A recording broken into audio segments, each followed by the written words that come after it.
இந்த மாதிரி ஒரு வாட்டி கருவாடு குழம்பு வீட்டில் ட்ரை பண்ணி பாருங்கள். எல்லாருக்கும் ரொம்ப பிடிக்கும். எப்படி செய்கிறதுன்னு பார்க்கலாமா? கொஞ்சமாக கருவாடு க்ளீன் பண்ணி சுடுதண்ணியில் போட்டு எடுத்து வச்சுக்கலாம். முருங்கைக்காய், கத்திரிக்காய், உருளைக்கிழங்கு, வெங்காயம், தக்காளி, பூண்டு, கருவேப்பிலை, கொத்தமல்லி கட் பண்ணி எடுத்துக்கலாம். கொஞ்சமாக புளி ஊற வச்சுக்கோங்க.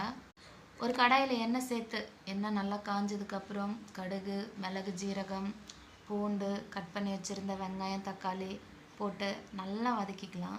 நல்லா வதங்கினா தான் குழம்பு திக்காகவும் இருக்கும், டேஸ்ட்டாகவும் இருக்கும். வெங்காயம், தக்காளி நல்லா வதங்கினதுக்கப்புறம் நம்ம கட் பண்ணி வச்சுருந்த காயை இது கூட சேர்த்துக்கலாம்.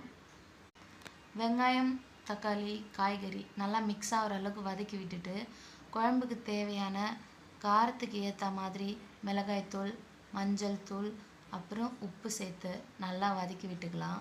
லைட்டாக பச்சை வாசனை போகிற வரைக்கும் வதக்கி விட்டுக்கலாம். நம்ம கரைச்சி வச்சுருந்த புளியை இப்போ இதில் சேர்த்துக்கலாம்.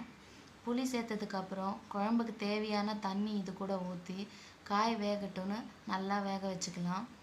காய் நல்லா வெந்து வந்ததுக்கப்புறம் நம்ம கருவாடு இது கூட சேர்த்துக்கலாம். ஏன்னா லாஸ்ட்டாக சேர்த்தா தான் கருவாடு உடையாது, இல்லைன்னா குழஞ்சிரும். கருவாடை போட்டு 5 நிமிஷத்தில் கொத்தமல்லி தூவி இறக்கணுன்னா கருவாடு குழம்பு ரெடி.